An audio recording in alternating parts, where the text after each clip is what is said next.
Assalamualaikum warahmatullahi wabarakatuh. Waalaikumsalam warahmatullahi wabarakatuh. Saya ucapkan terima kasih banyak kepada Ibu Kepala Sekolah serta rekan-rekan guru dengan telah meluangkan waktunya untuk mengikuti sharing pemahaman kita pada hari ini tentang budaya positif. Tidak lupa juga kita panjatkan puji dan syukur kehadirat Allah Subhanahu wa Ta'ala atas rahmat dan hidayahnya sehingga kita dapat berkumpul di ruangan ini guna melakukan kegiatan diseminasi atau sharing pemahaman tentang budaya positif pada pendidikan guru penggerak. Jadi untuk pada hari ini Bapak Ibu saya ucapkan sekali lagi banyak terima kasih atas kesempatannya dan untuk itu saya mempersilahkan kepada Ibu Kepala Sekolah untuk memberikan sedikit arahan kegiatan kita untuk pada hari ini. Dengan hormat saya persilahkan. Bismillahirrahmanirrahim. Bismillahirrahmanirrahim. Assalamualaikum warahmatullahi wabarakatuh. Waalaikumsalam warahmatullahi wabarakatuh.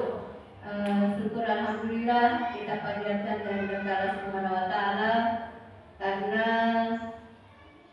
adanya guru penggerak yang lolos di sekolah kita ini sehingga ada kegiatan semacam ini. Alhamdulillah kita patut bersyukur karena dengan adanya guru yang lolos dalam CGP calon guru penggerak ini sehingga kita bisa melaksanakan kegiatan semacam ini dan ini bukan pelajaran baru tapi mungkin banyak yang hal-hal baru yang kita dapatkan setelah teman kita menyajikan kegiatannya atau tugas-tugas yang akan dilakukan sebentar. Kemudian saya sebagai kepala sekolah atau penanggung jawab di sekolah ini sangat bersyukur dan memberi motivasi kepada guru penggerak ini agar kita bisa melakukan atau melaksanakan tugas dengan baik sehingga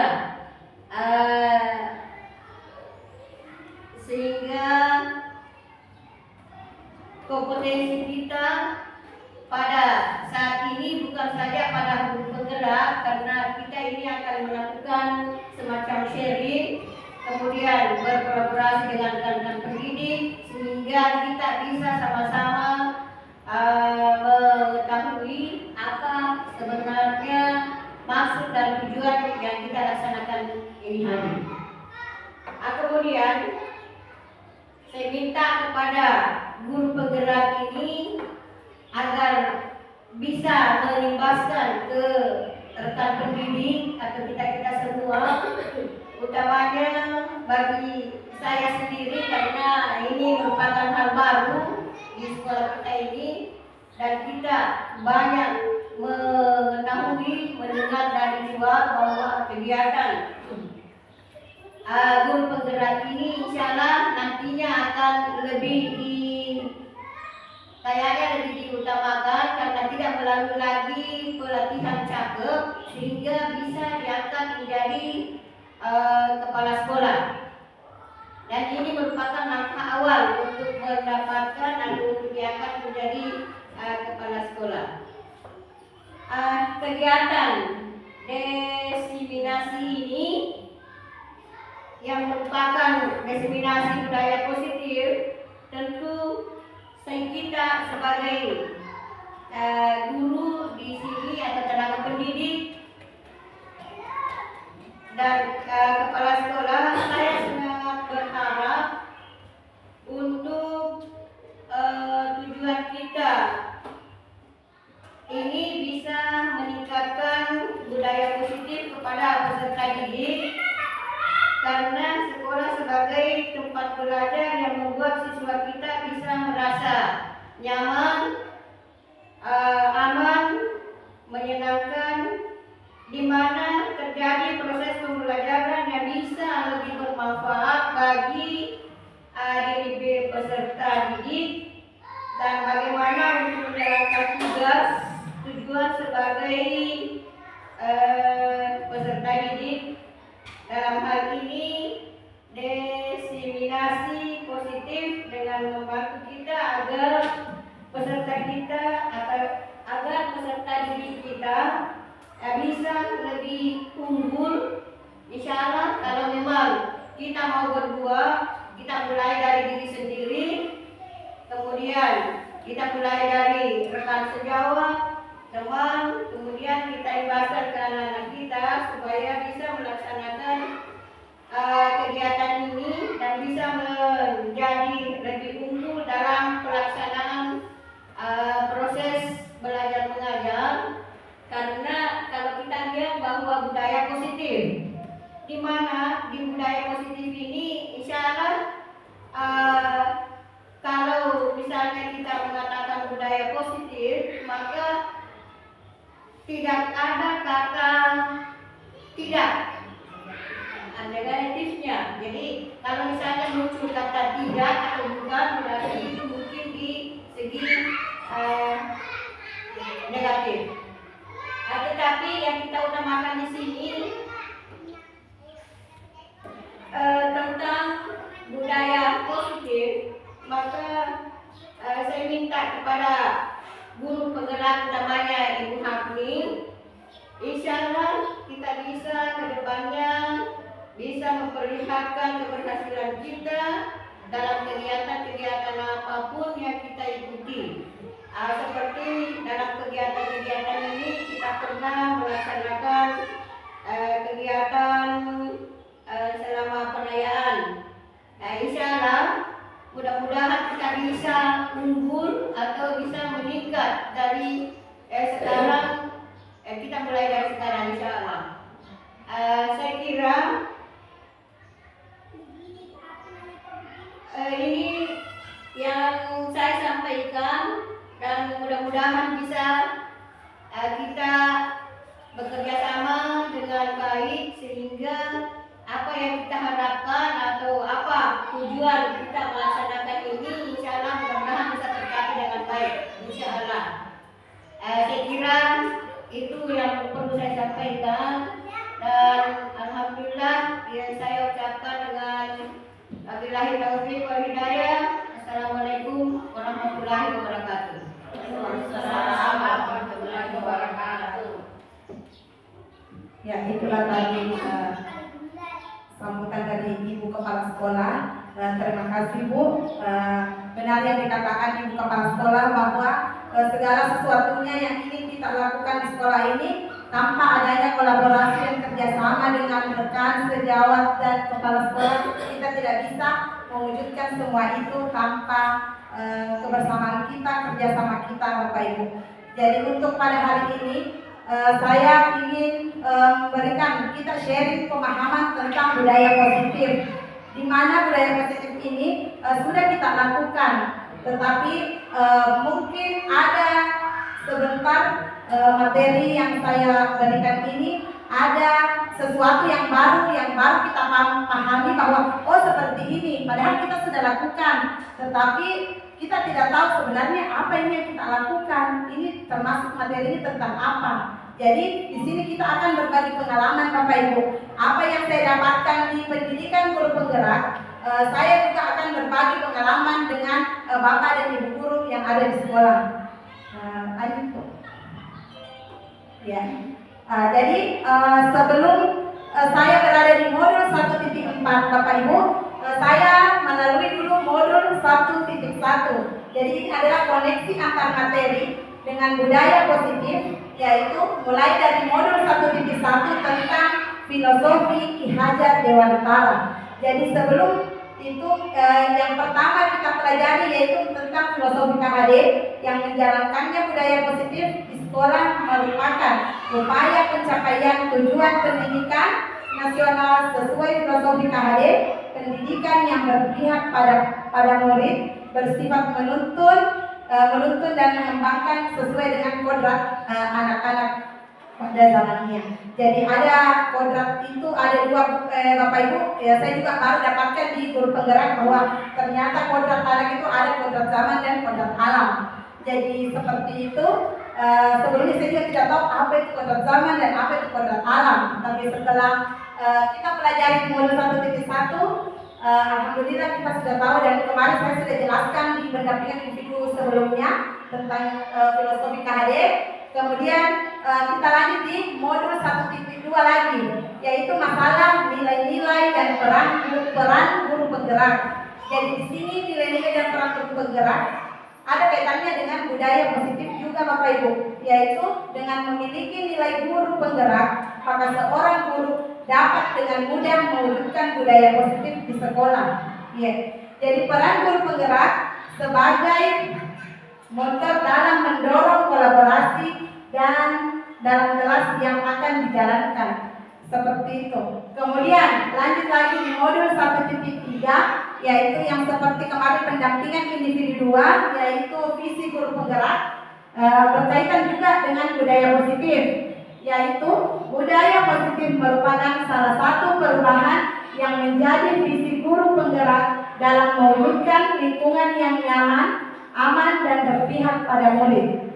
Jadi itulah tadi koneksi antar materi modul 1.1, 1.2, 1.3, dan yang akan saya bahas pada hari ini yaitu tentang modul 1.4.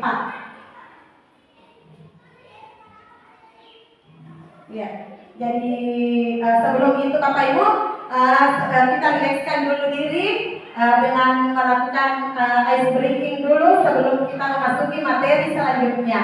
Ya, mungkin Bapak Ibu bisa berdiri. Ya. Ya.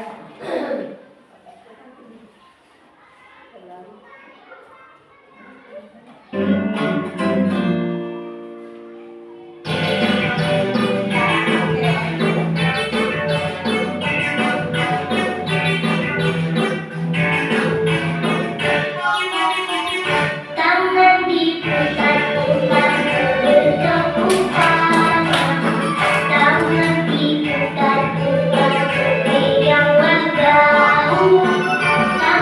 diputar-putar ke yang baru.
budaya positif. Jadi sekarang kita akan apa-apa topik yang akan kita bahas pada hari ini. Yang pertama yaitu disiplin positif dan nilai-nilai kebajikan universal. Dan yang kedua, teori motivasi, hukuman dan penghargaan restitusi. Dan yang ketiga, keyakinan kelas. Yang keempat, kebutuhan dasar manusia dan dunia berkualitas. Dan yang kelima, restitusi, yaitu ada 5 posisi kontrol yang dilakukan Bapak Ibu nanti. Kemudian yang keenam, restitusi atau segitiga restitusi. Ya, jadi topik yang pertama yaitu disiplin positif dan nilai-nilai kebajikan universal. Jadi disiplin positif dan nilai-nilai kebajikan universal itu coba Bapak Ibu kita menggenggam tangan Bapak Ibu. Jadi di sini ada perubahan paradigma. Sambil kita membaca, ada A dan B, Anda dan teman Anda. Ambillah secari kertas kecil, tuliskan benda atau sesuatu yang sangat berharga untuk Anda. Letakkan di salah satu tangan Anda dan genggam benda atau sesuatu tersebut dengan segala daya dalam sebuah kepalan. Teman Anda akan mencoba dengan sekuat tenaga dengan berbagai cara untuk meminta Anda memberikan benda tersebut. Teman Anda bisa membujuk, mengancam, menghardik, merayu, menyuap atau apa saja agar dapat membuka kepala tangan Anda. Jadi apa yang terjadi Bapak Ibu jika Bapak Ibu di sini kita ada paradigma pemikiran kita tersendiri bahwa apapun yang ada di genggaman Bapak Ibu, kalau Bapak Ibu mau lepas karena adanya ancaman, pokoknya banyak sekali Bapak Ibu ini membujuk, mengancam ada Anda dan teman Anda.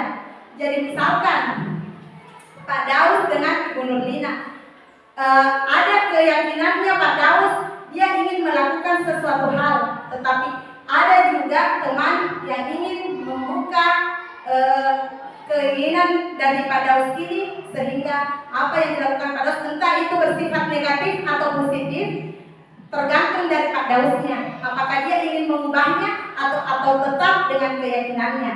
Jadi seperti itu Bapak Ibu perubahan paradigma pada diri kita, bahwa apapun yang dikatakan teman kita, apapun yang dilakukan orang lain tentang kita, kalau diri kita memang tidak mau mengubah itu, tidak akan bisa terjadi. Jadi seperti itu perubahan paradigma yang kita pelajari pada hari ini. Lanjut.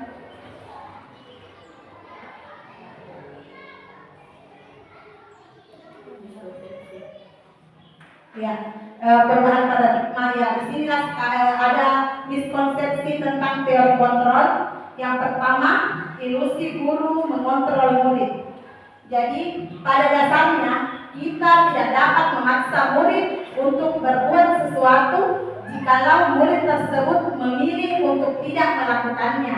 Jadi mungkin Bapak Ibu bisa memahami kata-kata itu, bahwa kita tidak bisa menginginkan murid itu seperti apa yang kita harapkan Bapak Ibu. Jadi murid itu melakukan sesuatu sesuai dengan kebutuhannya sendiri dan kemampuannya sendiri. Jadi kalaupun murid tersebut melakukannya, sejatinya karena murid itu mengizinkan untuk dikontrol, yang karenanya menjadi kebutuhan dasar yang dipilih murid tersebut. Teori kontrol menyatakan bahwa semua perilaku memiliki tujuan, bahkan terhadap perilaku yang tidak disukai. Jadi Bapak Ibu, segala sesuatunya yang anak-anak kita lakukan itu bukan bahwa itu semuanya tidak baik. Mereka juga memiliki tujuan. Sebenarnya kenapa dia melakukan itu? Dia ada tujuan tersendirinya. Jadi kita sebentar akan membahas itu Bapak Ibu. Jadi kita dulu berada di masalah miskonsepsi tentang teori kontrol. Yang kedua, ilusi bahwa semua penguatan positif efektif dan bermanfaat. Jadi segala usaha untuk mempengaruhi murid agar mengulangi suatu perilaku tertentu adalah suatu usaha untuk mengontrol murid tersebut. Dalam jangka waktu tertentu, kemungkinan murid tersebut akan menyadarinya dan mencoba untuk menolak bujukan kita, atau bisa jadi murid tersebut menjadi tergantung pada pendapat sang guru untuk berusaha. Jadi terkadang Bapak Ibu ya, anak-anak kita contohnya dia lebih mendengarkan bapak ibu gurunya di sekolah dibanding orang tuanya sendiri di rumah. Ya, seperti itu. Dan yang ketiga, ilusi bahwa kritik dan membuat orang merasa bersalah dapat menguatkan karakter. Menggunakan kritik dan rasa bersalah untuk mengontrol murid menuju pada identitas gagal. Mereka belajar untuk merasa buruk tentang diri mereka. Mereka mengembangkan dialog diri yang negatif. Kadang-kala sulit bagi guru untuk mengidentifikasi bahwa mereka sedang melakukan perilaku ini.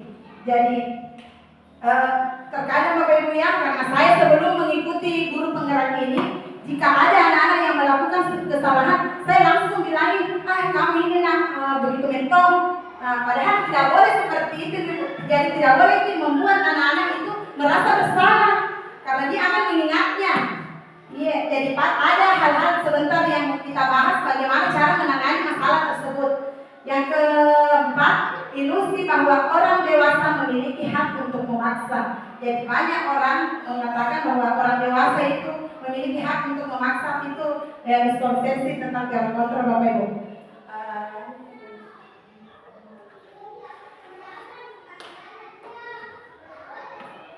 Ya, jadi bagaimana seseorang bisa berubah dari paradigma stimulus respon kepada pendekatan teori kontrol.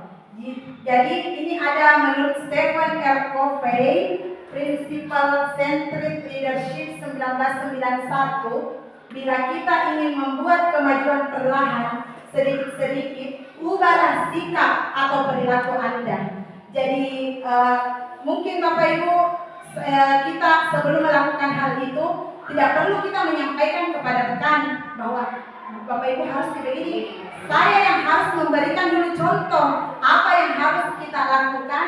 Oh ternyata ini seperti ini Ibu Harti, seharusnya begini memang yang harus dilakukan. Jadi tanpa saya beritahu, Bapak Ibu bisa pahami dari makna atau kata-kata yang ada pada pemaparan saya hari ini.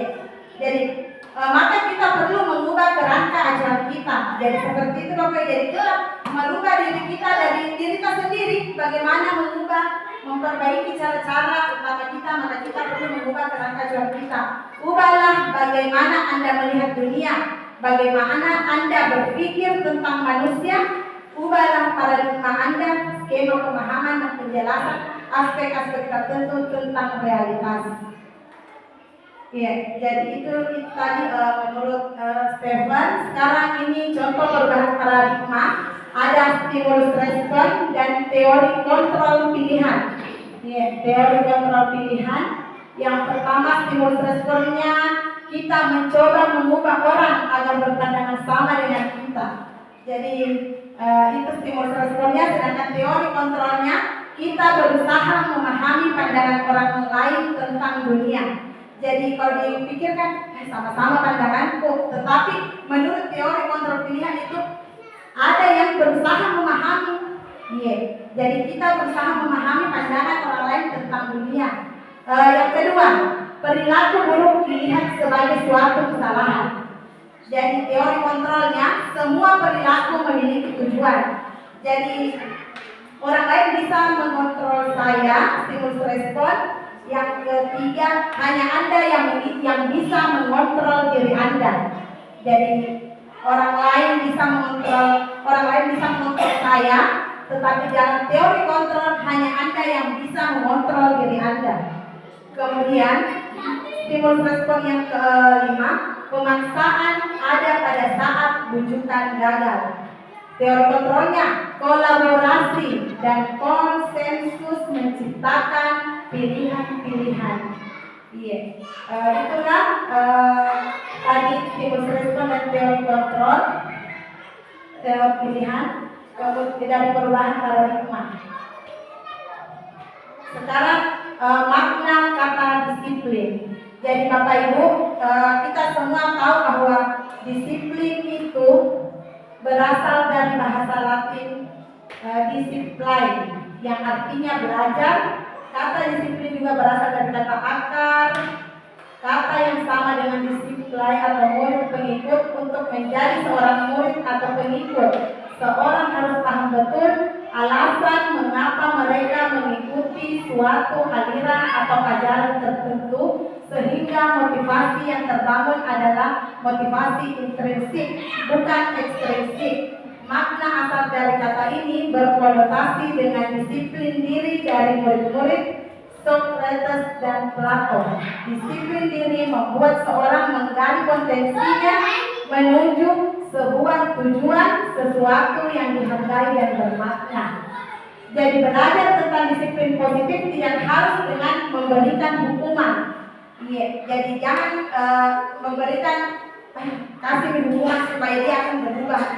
Jadi kita ubah paradigma itu Bapak Ibu, kita tidak lakukan lagi yang namanya hukuman untuk anak-anak murid kita, insya Allah. Kemudian, namun dalam budaya kita, makna kata disiplin dimaknai menjadi sesuatu yang dilakukan seseorang pada orang lain untuk mendapatkan kepatuhan. Jadi kalau kata disiplin memang kita selalu berpikir bahwa misalkan sudah ada ketentuan bahwa kita harus melakukan hal itu, maka kita harus lakukan. Jadi itu termasuk ada kepatuhan. Kita cenderung menghubungkan kata disiplin dengan ketidaknyamanan, bukan tentang apa yang kita hargai ataupun pencapaian suatu tujuan dunia. Karena itu disiplin Bapak Ibu selalu berbarengan memang dengan hukuman. Karena apa kita tidak disiplin pasti apalagi sebentar saya dapat. Selalunya pasti ada pikiran seperti itu. Kemudian Bapak Ibu, nilai-nilai kebajikan universal. Jadi setiap perbuatan memiliki suatu tujuan. Beberapa institusi atau organisasi pendidikan telah memiliki nilai-nilai kebajikan yang diyakini dan disepakati bersama antara lain. Yang pertama, profil pelajar Pancasila.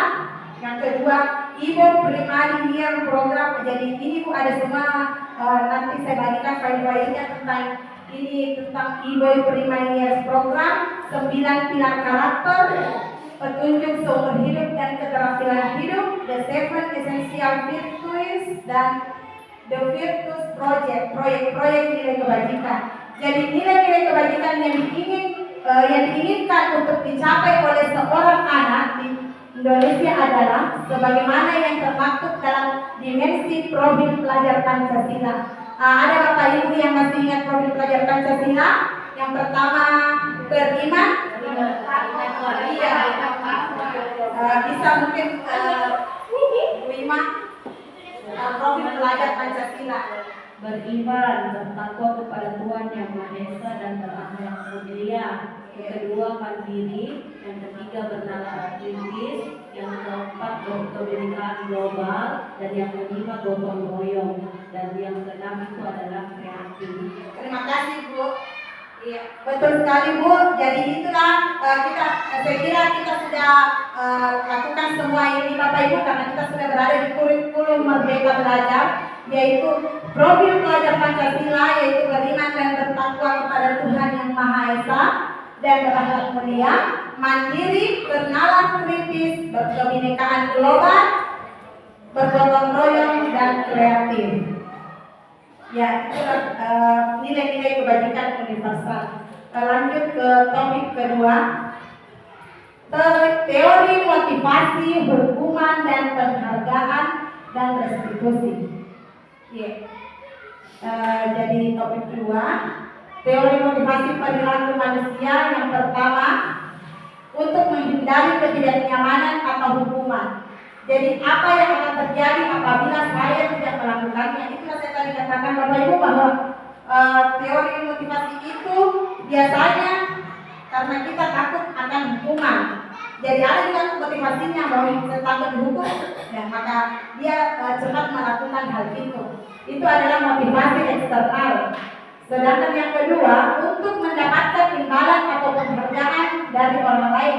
Jadi itu motivasi juga muncul ketika kita ingin, saya bukan melakukan ini supaya saya mendapatkan nilai yang baik, atau saya ingin mendapatkan sebuah hadiah.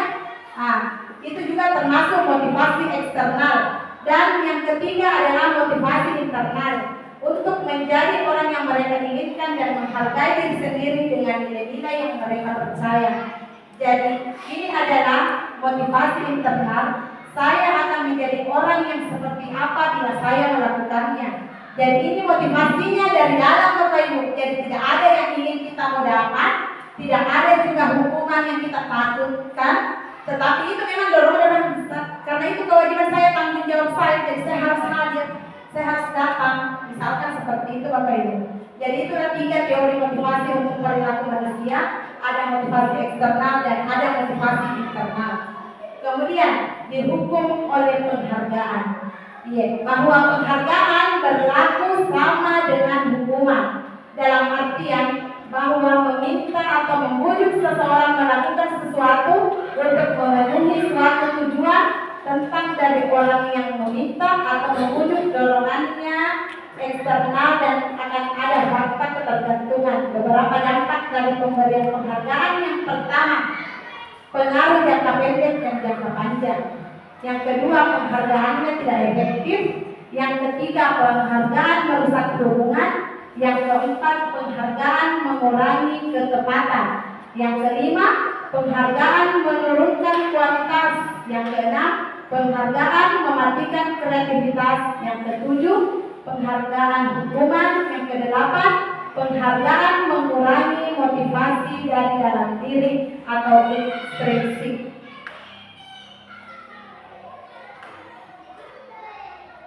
Pengakuan atau apresiasi kebajikan.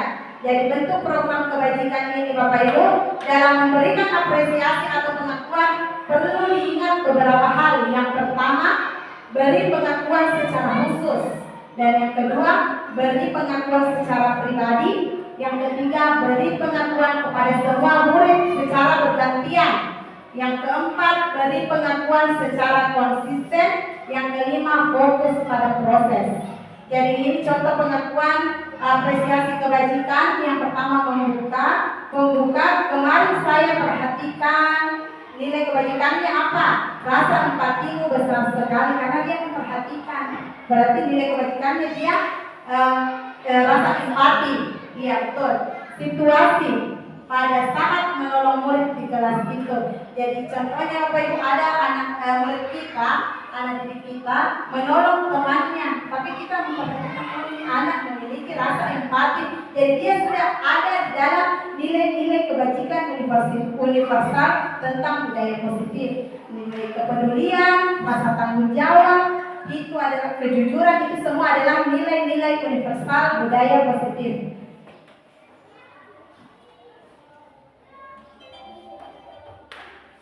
Tindakan berupa hukuman dan konsekuensi. Jadi sebelumnya Bapak Ibu, saya masuk juga di materi ini waktu baru-baru ini tentang materi pendidikan guru penggerak. Saya dulu belum bisa juga membedakan yang mana itu hukuman dan yang mana konsekuensi. Mungkin Bapak Ibu bisa kita sharing pemahaman yang mana itu hukuman dan yang mana konsekuensi. Ya, coba Bu Dirgahayu. Baik, kalau hukuman itu berarti sesuatu yang diberikan kepada pelaku dengan cara keadilan. Kalau konsekuensi berarti akibat langsung yang dirasakan oleh pelaku. Oh iya, betul sekali Bu. Jadi hukuman dan konsekuensi itu berbeda ya Bapak Ibu. Jadi kemarin saya Bu, waktu ada tesnya di LMS, saya tidak bisa sekali membedakan yang mana hukuman, yang mana konsekuensi. Ternyata setelah saya pahami bahwa hukuman itu efeknya sangat jangka panjang. Jadi maksudnya kalau Bapak Ibu guru memberikan hukuman kepada anak didik kita itu, dia efeknya jangka panjang. Kenapa? Dia pasti ingat terus sampai dia tua. Yakin dan percaya pasti dia akan ingat. Tetapi jika kita memberikan konsekuensi, efeknya hanya jangka pendek. Jadi tidak terlalu sering dia ingat. Paling sebuah pembelajaran buat dia. Namun saya harus melakukan lagi yang lebih baik dari yang sebelumnya. Jadi ini contoh tindakan guru. Yang pertama, mencatat. Jadi kita berbagi pemahaman Bapak Ibu, yang mana di sini termasuk konsekuensi dan yang mana hukuman. Iya, mencatat 100 kali di dalam buku kalimat, saya tidak akan terlambat lagi karena terlambat ke sekolah. Ini hukuman atau konsekuensi Bapak Ibu? Ya? Iya betul, hukuman. Ya, yang kedua, lari mengelilingi lapangan basket 2 kali karena terlambat hadir di sekolah. Itu hukuman atau konsekuensi? Hukuman. Ya betul. Murid diminta untuk push up 15 kali karena tidak menggunakan masker ke sekolah. Hukuman. Iya, hukuman. Betul. Mengganti kertas tugas teman yang telah dicoret-coret. Iya, konsekuensi. Membersihkan tumpahan air di meja tulis karena tersenggol pada saat belajar. Iya, konsekuensi. Jadi itulah tadi benar yang dikatakan Ibu Dirgahayu bahwa konsekuensi itu apa yang mereka lakukan akan kembali kepada dirinya sendiri. Ya, seperti itu. Dan hukuman itu adalah sesuatu yang diberikan. Iya, betul sekali Bapak Ibu.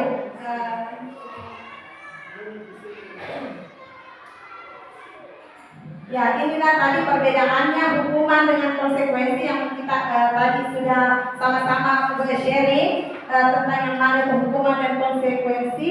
Yang pertama, hukuman yaitu sesuatu yang menyakitkan harus terjadi.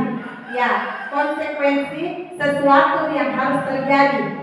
Nah, jadi itulah perbedaannya. Ada yang menyakitkan, ini hanya sesuatu harus terjadi. Kemudian hukuman membuat anak sakit fisik maupun hati untuk jangka waktu lama. Nah, membuat anak merasa tidak nyaman dalam jangka waktu pendek. Itulah konsekuensi hukuman. Anak membenci kedisiplinan. Itulah hukuman karena kenapa lagi seperti begini? Nah, itu kita sudah benci karena sering dihukum sampai kita benci itu kedisiplinan. Tetapi jika konsekuensi yang dilakukan, maka anak akan menghargai disiplin. Bahwa tidak boleh memang saya lakukan ini. Iya. Mendorong anak menyakiti diri sendiri, hukuman. Kalau konsekuensi mendorong anak agar mudah menyesuaikan diri. Iya. Jadi itu sangat-sangat berbeda Bapak Ibu. Hukuman dan konsekuensi itu betul-betul berbeda. Konsep diri yang buruk, tetapi konsekuensi itu konsep diri yang baik. Hukuman anak belajar untuk menyembunyikan kesalahan, tetapi konsekuensi anak belajar untuk mematuhi peraturan. Jadi selalunya itu kita memang sembunyi-sembunyi karena takutnya dihukum. Biasanya anak-anak jawab di sekolah nanti dihukum Kak. Nah, gara-gara itu nih Bu, selalunya anak-anak berpikir saya tidak mau melakukan itu, takutnya dia melakukan hal itu bukan karena dari dirinya sendiri, tapi dia takut karena hukuman. Dan itu yang kita pelajari hari ini. Jangan sampai ada nanti murid-muridnya seperti itu. Itu Pina mau melakukan karena patut dihukum, tetapi memang bukan dari dirinya sendiri. Ya, lanjut.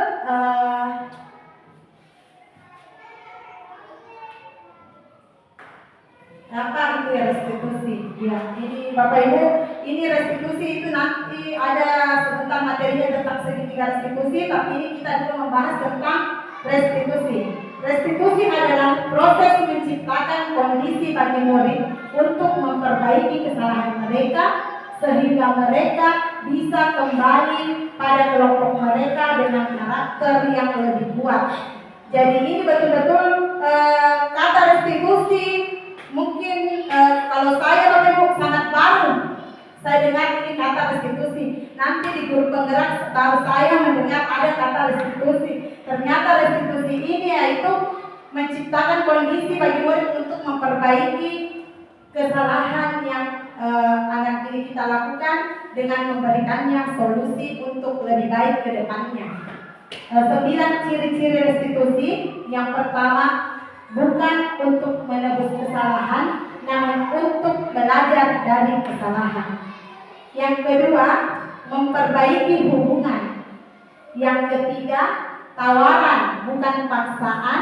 Yang keempat, restitusi menuntut untuk melihat ke dalam diri. Yang kelima, restitusi mencari kebutuhan dasar yang mendasari tindakan. Yang keenam, restitusi diri adalah cara yang paling baik. Restitusi fokus pada karakter bukan pada tindakan. Jadi kita melakukan itu Bapak Ibu, restitusinya itu kebutuhan dasar, jadi mendasari tindakan dan fokus pada karakternya anak-anak.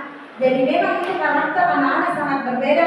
Ada yang belajarnya suka jalan memang, tapi dia pahami materinya. Ada anak-anak memang duduk diam, dia juga paham. Jadi jangan dulunya kita itu berpikir itu anak-anak harus tenang, tidak boleh ada yang goyang, tidak boleh. Dan kita sekarang ubah persepsi itu Bapak Ibu, bahwa setiap anak itu memiliki karakter yang berbeda-beda. Jadi kita harus fokus pada karakter Bapak Ibu ya, ingat. Jadi kita fokus pada karakter bukan dari tindakan tak. Restitusi fokus pada solusi juga. Jadi restitusi itu Bapak Ibu yang selama ini kita lakukan. Saya sibuk sekarang kita restitusi tidak apa-apa karena sebentar hari juga materinya khusus segitiga restitusi. Restitusi itu fokus pada solusi. Setiap anak-anak melakukan kesalahan, selalunya kita hanya mencari tahu siapa yang salah, siapa yang benar. Padahal tidak, kita harus melakukan tindakan restitusi seperti itu. Jadi kita bagaimana mencarikan solusi agar tindakan itu menjadi lebih baik ke depannya. Yang ke-9, restitusi mengembalikan murid yang berbuat salah pada kelompoknya. Jadi anak-anak itu setelah berbuat salah, dia tidak merasa minder lagi dengan teman-temannya bahwa salah tadi, kami menghindar, tidak. Kita kembalikan kepada kelompoknya, kepada temannya supaya saling bekerja sama kembali. Ya, seperti itu. Ya, ini adalah identitas gagal menuju identitas sukses. Jadi identitas gagal itu yang seperti kita tadi bahas Bapak Ibu, ada yang kata hukuman, itu adalah identitas gagal. Identitas sukses yaitu disiplin, konsekuensi, dan restitusi. Jadi mungkin di sini yang sangat menarik untuk kita pelajari yaitu identitas sukses. Jadi identitas gagal itu berupa hukuman, contohnya sesuatu yang menyakitkan terjadi, korban mendapatkan keadilan. Konsekuensi, sesuatu harus terjadi, korban bisa diabaikan. Restitusinya, korban mendapatkan ganti. Jadi misalkan murid Anda anak-anak tersakiti, anak dibuat tidak nyaman, kalau di konsekuensi Bapak Ibu, jadi tidak merasa sakit, tapi dia cuma tidak merasa nyaman di tempat itu karena dia melakukan kesalahan. Tetapi kalau hukuman, otomatis dia merasa sakit. Saya ini dihukum lagi sama ibu guru. Tetapi kalau di restitusi lagi Bapak Ibu, murid akan mendapatkan penguatan. Jadi kita memberikan solusi atau masukan-masukan yang lebih baik lagi dari yang sebelumnya.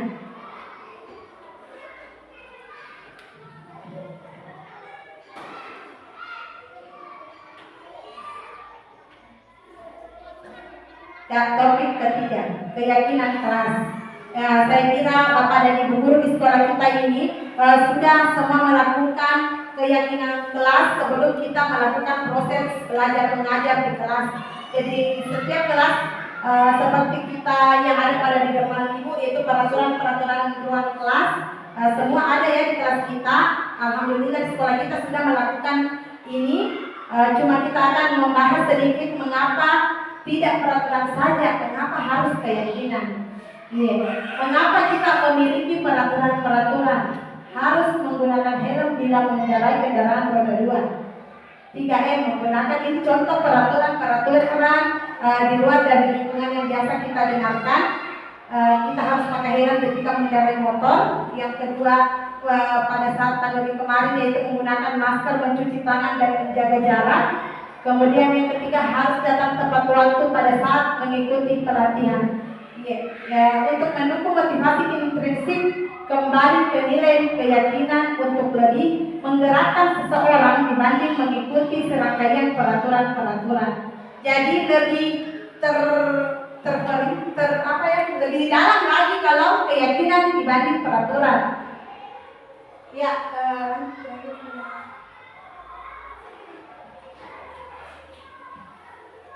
Budaya positif, yaitu kita memiliki lingkungan yang positif, keyakinan kelas dan peraturan kelas. Ya. Jadi di sekolah kita, alhamdulillah kita sudah melakukan lingkungan positif, budaya positif dan keyakinan kelas. Nah, sekarang Bapak Ibu, di sini ada contoh yang mana termasuk keyakinan kelas. Ada dua ini contoh saya berikan. Yang mana merupakan keyakinan kelas. Mengapa? Ada yang Bapak Ibu bisa memberikan pemahamannya tentang keyakinan kelas, yang mana di sini termasuk keyakinan, yang mana kesepakatan atau peraturan kelas. Kalau keyakinan kelas, ya kalau keyakinan kelas yang bagian kesepakatan kelas Ya. karena itu menyeluruh, Betul. saling menyayangi, sedangkan yang Ya. disertanya itu adalah aturan kelas karena datang tepat waktu, menjaga kebersihan, padahal di situ di sampingnya sudah menyeluruh. Ya. Terima kasih Ibu Dirgahayu. Betul sekali Bu. Jadi inilah contoh keyakinan. Kenapa saya tulis semua kesepakatan kelas, supaya kalau saya langsung tulis ini keyakinan semua Bapak Ibu pasti sudah tahu. Tapi alhamdulillah di sekolah kita memang sudah melakukan ini, maka di sekolah kita memang sudah paham yang mana itu keyakinan kelas dan yang mana kesepakatan kelas. Jadi keyakinan kelas itu terperinci memang Bapak Ibu ya, mulai dari itu tadi yang kita pelajari bahwa kita harus saling menghargai, saling menyayangi, apalagi ya bekerja sama. Itulah contoh keyakinan yang harus kita capai di dalam kelas bersama murid-murid kita. Iya. Nah, sekarang kegiatan pendalaman keyakinan kelas. Jadi di materi guru pendidikan guru penggerak Bapak Ibu, ini ada kegiatan pendalaman materi pada saat loka karya 2 kemarin. Ada tabel T dan Y. Jadi ini tabel Y-nya ada yang terlihat, ada yang terdengar, dan ada yang berperilaku. Yang selanjutnya ada hormat, tampak seperti, tidak tampak seperti. Ya, Bu ya bisa dilanjut dulu karena ada contoh selanjutnya. Ya, ini contohnya Bapak Ibu, tadi tabel T dan Y.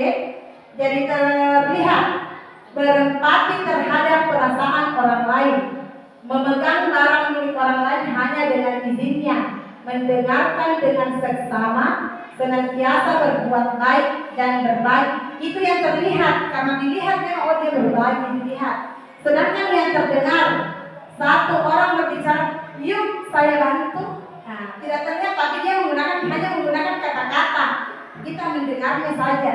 Kemudian berperilaku, tersenyum ramah, memberikan salam hormat, berjabat tangan, senyum sapa salam ya Bapak Ibu, seperti itu.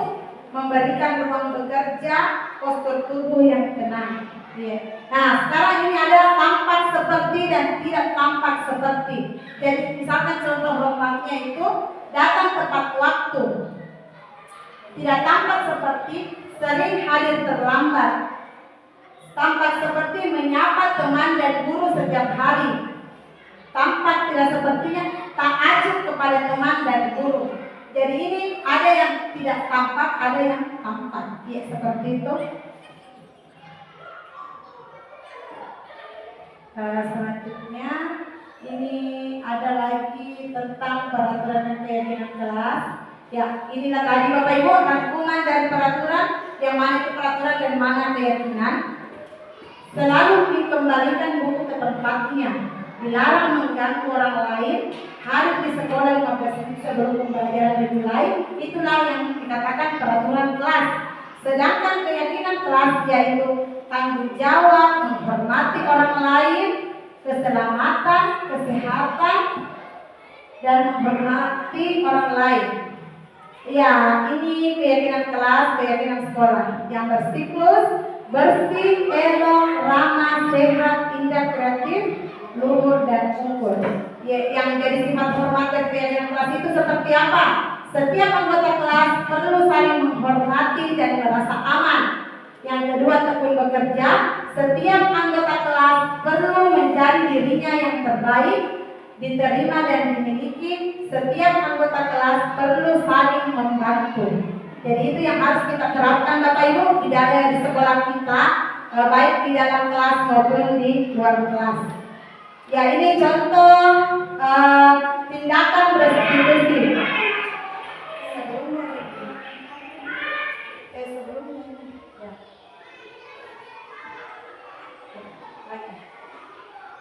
Ya, segitiga restitusi. Kita masuk dulu di topik ke-6. Jadi tadi ada 8 topiknya Bapak Ibu. Jadi segitiga restitusi.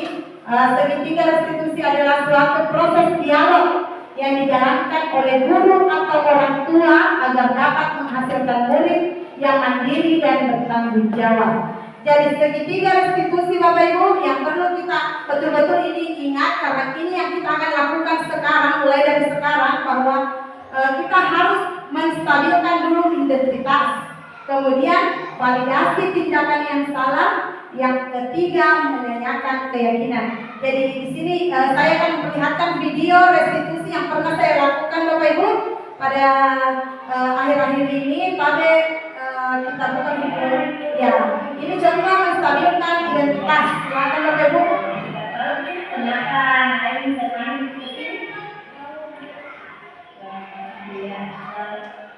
apa kira-kira kenapa dikenalkan lain begini?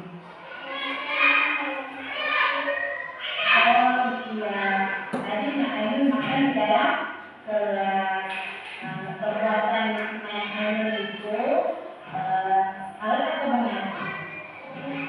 Iya, jadi makan itu tidak salah, karena makan itu adalah kebutuhan bertahan hidup. Jadi yang ketahui bahwa makan dan itu kita harus tahu kapan dan di mana tempatnya, ya nak. Jadi yang kedua, validasi tindakan yang salah. Jadi itu tadi Bapak Ibu menstabilkan identitas. Kalau menstabilkan identitas, kita harus dulu menstabilkan emosinya anak. Apalagi kan ini kasusnya anak kelas 1 Bapak Ibu, dia sedang makan di dalam kelas. Kalau biasanya sering terjadi di kelas tinggi itu biasanya berantem ya, atau mengganggu temannya.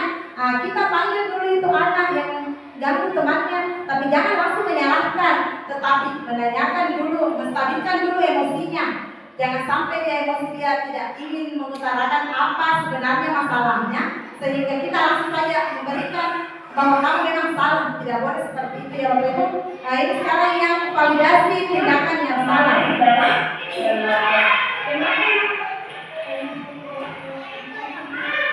Kenapa berdasarkan aku terlambat? Iya. Main kemarin di jam berapa? Oh, jam 9. Jadi Maimun aku terlambat, jadi Maimun tadi tidak sempat sarapan di sekolah ya Maria. Iya. Maimun tahu, masih ingat keinginan tadi teman yang Lagi menanyakan keyakinan kelas. Ini tindakan yang ketiga Ibu. Dari tadi itu kita tanya dulu kenapa, apa masalahnya sehingga dia makan di kelas. Ternyata Naim ini tidak sarapan karena telat bangun pagi, takutnya terlambat, jadi tidak sempat sarapan di rumah, sehingga pada saat proses belajar berlangsung dia tidak sengaja mengambil bekal yang di tasnya dan memakan sebuah kerupuk. Makanya saya tanyakan kenapa. Jadi anak ini tidak salah Ibu. Jadi selama ini kita selalu ini anak salah selain karena makan lagi pada saat belajar. Padahal tidak, dia punya alasan kenapa dia makan. Iya, jadi lanjut kita menanyakan keyakinan kelas. Iya, jadi Maimun melanggar keyakinan kelas kita. Yang ketiga, tidak makan di dalam kelas pada saat proses belajar berlangsung. Kira-kira Maimun masih melakukan atau bagaimana? Tidak, pintar sekali. Jadi Maimun akan mengubah menjadi lebih baik. Ibu guru memanggil Maimun ke sini ini memberikan solusi agar perbuatan Maimun lebih baik lagi ke depannya. Ya Naya? Iya. Maimun berjanji tidak akan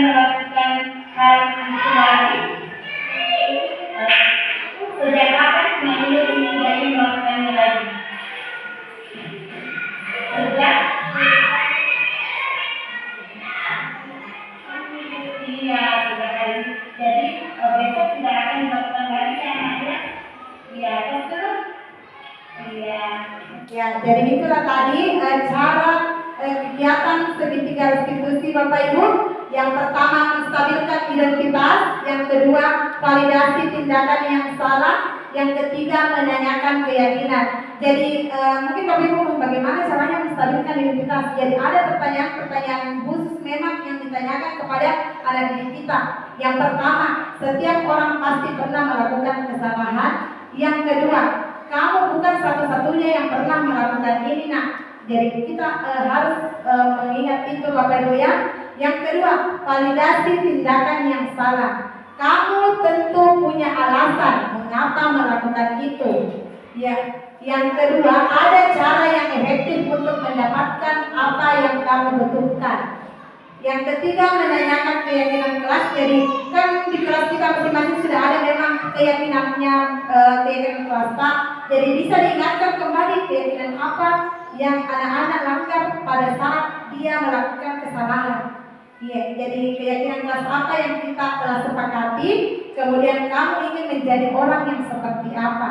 Istilahnya, apakah dia akan menjadi lebih baik atau akan mengubah dirinya menjadi yang pokoknya terbaik lah, seperti itu.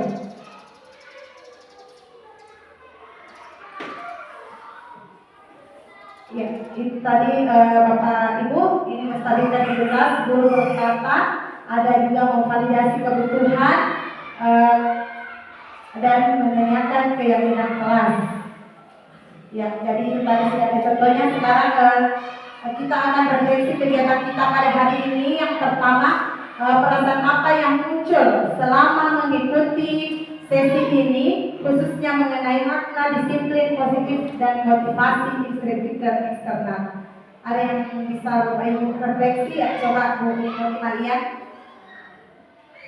Terima kasih atas kesempatan yang diberikan kepada saya. Perasaan saya setelah mengikuti sesi ini, khususnya mengenai makna disiplin positif dan motivasi intrinsik atau internal, di mana kami bukannya tidak paham, mungkin guru-guru semua Bapak Ibu sudah paham tentang makna disiplin ya dan motivasi intrinsik. Cuma sering juga dilakukan di dalam kelas, cuma tidak tahu ini yang mana ya. Setelah